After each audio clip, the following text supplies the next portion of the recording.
ನನ್ನ ಸಹೋದರನ ಹತ್ಯೆಯ ಆರೋಪಿ ಡಿಸಿ ಸಣ್ಣಸ್ವಾಮಿ ಬೆಂಬಲಿಸೋದು ನ್ಯಾಯವೇ? ಹತ್ಯೆಗೆ ಒಳಗಾದ ವ್ಯಕ್ತಿಯ ಸಹೋದರ ಅರುಣ್ ಸಕ್ಬಾಲ್ ಪ್ರಶ್ನಿಸಿದ್ದಾರೆ.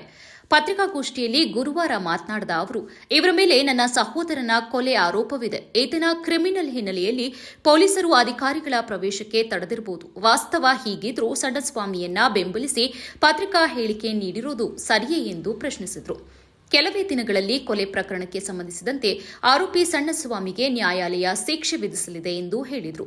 ಜನಸ್ಪಂದನ ಕಾರ್ಯಕ್ರಮವನ್ನು ಜನವರಿ 16ರಂದು ಕೃಷ್ಣ ಬೈರೇಗೌಡ ಅವರು ನಡೆಸಿದ್ದು, ಸಂಜೆ ತಹಸೀಲ್ದಾರ್ ಕಚೇರಿಯಲ್ಲಿ ನಡೆದ ಅಧಿಕಾರಿಗಳ ಸಭೆಗೆ ಪ್ರೋಟೋಕಾಲ್ ಪ್ರಕಾರ ಸಂಸದರು, ಮಂಡಳಿಯ ಅಧ್ಯಕ್ಷರು ಹಾಗೂ ಸರ್ಕಾರಿ ಅಧಿಕಾರಿಗಳಿಗೆ ಮಾತ್ರ ಪ್ರವೇಶವಿತ್ತು. ಈ ಸಂದರ್ಭದಲ್ಲಿ ಡಿಸಿ ಸಣ್ಣಸ್ವಾಮಿ ಅವರು ಒಳ ಪ್ರವೇಶಿಸಲು ಯತ್ನಿಸಿದಾಗ ಪೊಲೀಸರು ನಿರ್ಬಂಧ ಹೇರಿದ್ದು, ಇದರಿಂದ ಗೊಂದಲ ಉಂಟಾಗಿದೆ. ಆದರೆ ಈ ಸಮಯದಲ್ಲಿ ಯಾವುದೇ ರೀತಿಯ ಹಲ್ಲೆ ನಡೆದಿಲ್ಲ ಎಂದು ಸ್ಪಷ್ಟಪಡಿಸಿದರು.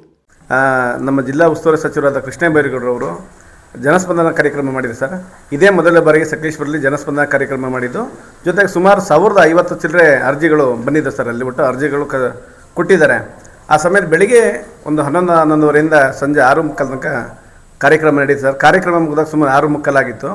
ಆ ಸಮಯದಲ್ಲಿ ತಹಶೀಲ್ದಾರ್ ಒಳಗಡೆಗೆ ಎಲ್ಲ ಅಧಿಕಾರಿಗಳನ್ನ ಕರೆದು ಸರ್ ಮೀಟಿಂಗ್ಗೋಸ್ಕರ. ಎಲ್ಲ ಅಧಿಕಾರಿಗಳು ಕೂಡ ಇದ್ದರು. ಎಸ್ ಪಿ ಮೇಡಮ್ ಅವರಾಗಲಿ, DC ಮೇಡಮ್ ಆಗಲಿ, CEO ಆಗಲಿ, ಇತರೆ ಇಲಾಖೆ ಎಲ್ಲ ಅಧಿಕಾರಿಗಳು ಕೂಡ ಇದ್ದರು.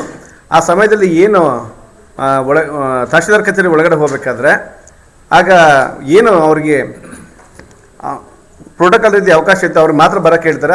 ಅದೇ ರೀತಿ ಎಲ್ಲ ಒಳಗಡೆ ಹೋಗಬೇಕಾದ್ರೆ ಆಗ DC ಸಣ್ಣಸ್ವಾಮಿ ಅಂತ ಹೇಳಿ ಮಾಜಿ ಜಿಲ್ಲಾ ಪಂಚಾಯತ್ ಸದಸ್ಯರು, ಸುಮಾರು 20 ವರ್ಷ ಹಿಂದೆ ಗೆದ್ದಿದ್ದು, ಈಗ ಯಾವುದೇ ಹುದ್ದೆಯಲ್ಲಿ ಇಲ್ಲ.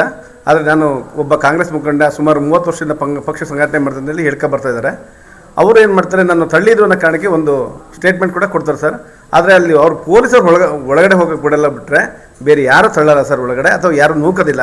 ಯಾಕಂದ್ರೆ ಅಷ್ಟು ಸಚಿವರ ಮುಂದೆ, ಅಧಿಕಾರಿಗಳ ಮುಂದೆ, ಪೊಲೀಸ್ ಇಲಾಖೆಯವರು 40-50 ಜನ ಪೊಲೀಸರು ಇದ್ದರೂ ಕೂಡ ತಳ್ಳಕ್ಕೆ ಅಥವಾ ಗಲಾಟಕ್ಕೆ ಚಾನ್ಸಸ್ಸೇ ಇಲ್ಲ ಸರ್. ಅಲ್ಲಿ ಅವ್ರು ಏನು ಮೆಟ್ಲ ಮೇಲೆ ಪೊಲೀಸವರು ಆಚೆ ಕಳಿಸ್ತಾರೆ, ಅದನ್ನ ದುರುಪಯೋಗ ಮಾಡ್ಕೊಂಡು ನಮ್ಮನ್ನು ನೂಕಕ್ಕೆ ಬಂದರು, ರೌಡಿಜಮ್ ಮಾಡೋಕ್ಕೆ ಬಂದು ಅಂತ ಹೇಳಿ ಇಲ್ಲೂ ಸಲ್ಲದ ಆರೋಪಗಳನ್ನ ಮುರಳಿ ಮೋಹನ್ ಅವ್ರ ಮೇಲೆ ಮಾಡ್ತಾಯಿದ್ದಾರೆ. ಇವರು ಏನು ಆರೋಪ ಮಾಡಿದ್ದಾರೆ, ನಮಗೆ ತಳ್ಳಿದ್ರು, ನೂಕಿದ್ರು, ಮತ್ತು ರೌಡಿ ಸಂಸ್ಕೃತಿ ಬೆಳೀತದೆ ಅಂತ ಹೇಳಿ. ಆ ರೀತಿ ಇದ್ದಿದ್ದರೆ ಇವರು ಸಕಲೇಶ್ಪುರ ಪೊಲೀಸ್ ಠಾಣೆಯಲ್ಲಿ ತಳ್ಳಿದಾಗಲಿ ಅಥವಾ ಬಟ್ಟೆ ಎಳೆದಾಡೋದಾಗಲಿ ಮತ್ತೇನೇ ಮಾಡಿದಾಗಲಿ ಒಂದು ದೂರು ದಾಖಲು ಮಾಡ್ಬೋದಾಯ್ತು ಸರ್.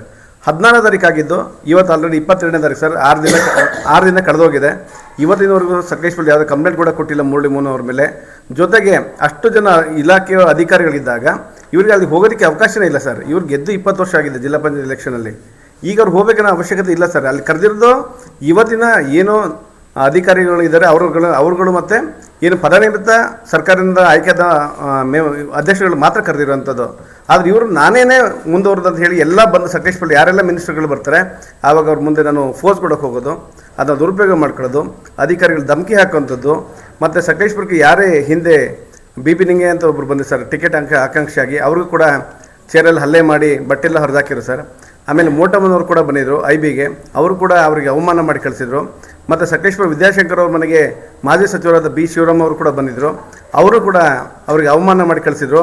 ಈ ರೀತಿಯಾಗಿ ಯಾರೇ ಮಿನಿಸ್ಟ್ರಿಗಳು ಕೂಡ ಸಕಲೇಶ್ಪುರಕ್ಕೆ ಬಂದಾಗ ಅದನ್ನ ದುರುಪಯೋಗ ಪಡ್ಕೊಂಡು ನಾನು ಮುಂದೆ ಅಂತ ಹೋಗಿ ಅದನ್ನ ದುರುಪಯೋಗ ಮಾಡ್ಕೊತಿದ್ದಾರೆ ಸರ್. ಈ ಬಗ್ಗೆ ನಾವು ಕೂಡ ಹಿಂದೆ ಕೂಡ ಮೊನ್ನೆ ಭಾನುವಾರ ದಿನ ನಾವು ಕೂಡ ಒಂದು ಫೇಸ್ಬುಕ್ಕಲ್ಲಿ ಒಂದು ಲೈವ್ ಬಂದು ಒಂದು ವಿಷಯ ಕೂಡ ಹೇಳಿದ್ದು ಸರ್. ಅದ್ರ ಬಗ್ಗೆ ಯಾವುದೇ ಥರ ಅವರು ನಮಗೆ ರಿಪ್ಲೈ ಕೂಡ ಮಾಡಲಿಲ್ಲ. ಜೊತೆಗೆ ಇವ್ರು ಏನೊಂದು 25 ಜನ ಇದ್ದಾರೆ ಸರ್ ಇವ್ರ ಹಿಂದೆ. ಅವರುಗಳ ಪ್ರತಿದಿನ ಗುಂಪುಗಾರಿಕೆ ಮಾಡಿಕೊಂಡು ಪ್ರತಿದಿನ ಇಲ್ಲ ಸಲ್ಲದ ಆರೋಪಗಳನ್ನ ಮುರಳಿ ಮೋಹನ್ ಅವ್ರ ಮೇಲೆ ಮಾಡ್ತಿದ್ದಾರೆ. ಆಮೇಲೆ ಇವರು ಸಣ್ಣಸ್ವಾಮಿ ಅವರು ಇದ್ದಾರೆ ಏನಿದ್ದಾರೆ, ನನ್ನ ತಮ್ಮನ ಕೊಲೆ ಕೇಸ್ ಸರ್ 2016ರಲ್ಲಿ ಆಗಿದ್ದು. ಆ ಕೊಲೆ ಕೇಸಿನ ಸುಮಾರು ಒಂದು 6 ತಿಂಗಳೊಳಗೆ ಮುಗಿಯಂತ ಬಂದಿದೆ ಸರ್. ಈಗ ಅಫಿಷಿಯಲ್ ವಿಟ್ನೆಸ್ ಶುರುವಾಗಿದೆ, ಇಂಡಿಪೆಂಡೆಂಟ್ ವಿಟ್ನೆಸ್ಸಲ್ಲಿ ಕಂಪ್ಲೀಟ್ ಆಗಿದೆ. ಆ ಕೊಲೆ ಕೇಸಲ್ಲಿ ಕೂಡ ಇವರು ಆರೋಪಿ ಆಗಿದ್ದಾರೆ ಸರ್. ಇವರು ಆರೋಪಿ ಆಗಿದ್ಕೊಂಡು ಜೊತೆಗೆ ಹಿಂದೆ 2016ರಲ್ಲಿ ಮರಳು ಸಂಘಟನೆ ಕೂಡ ಮಾಡ್ತಾಯಿದ್ರು. ಮತ್ತು ಇವರೊಂದು ಮಾನಸ ವಿದ್ಯಾಸಂಸ್ಥೆ ಅಂತ ಇದೆ ಸರ್, ದಲಿತ ವಿದ್ಯಾಸಂಸ್ಥೆ. ಅಲ್ಲಿ ಮಾಸ್ಟರ್ಗಳಿಗೆ ಏನು ಕೆಲಸ ಮಾಡ್ತಾರೆ. ಅವರು ಪ್ರತಿ ತಿಂಗಳು ಎಷ್ಟು ನನಗೆ ದುಡ್ಡು ಕೊಡಬೇಕಂತ ಹೇಳಿ ಅವರು ಸ್ಟಾಂಪ್ ಪೇಪರೆಲ್ಲ ಬರ್ಸ್ಕೊಂಡು ಹಿಂದೆ ಕೂಡ ಸೈದೆಲ್ಲ ಹಾಕ್ಸಿರು ಸರ್ ಅವ್ರ ಜೊತೆ ಸ್ಟಾಂಪ್ ಪೇಪರಲ್ಲೆಲ್ಲ. ಅದಕ್ಕೆ ಮಾಸ್ಟರ್ಗಳು ಕೂಡ ಅವ್ರಿಗೆ ಅಪೋಸ್ ಮಾಡಿದರು. ದುಡ್ಡು ಕೊಡಲಿಲ್ಲ ಅಂದರೆ ಅವ್ರು ಬೆದರಿಸೋಂಥದ್ದು, ಕೇಸ್ ಹಾಕ್ಸೋಂಥದ್ದು, ಇಂಕ್ರಿಮೆಂಟ್ ಕಟ್ ಮಾಡೋಂಥದ್ದು ಅಥವಾ ಸಸ್ಪೆಂಡ್ ಮಾಡೋವಂಥದ್ದು, ಇವೆಲ್ಲ ಕೆಲಸ ತುಂಬ ಆಗಿದೆ ಸರ್ ಆ ಸ್ಕೂಲಲ್ಲಿ. ಆದ ಕಾರಣ ಏನು ಸಣ್ಣಸ್ವಾಮಿ ಇದೆಲ್ಲ ಇವರು ದುರುಪಯೋಗ ಮಾಡ್ಕೊಂಡು ಸಕಲೇಶ್ಪುರದಲ್ಲಿ ಸಾಕಷ್ಟು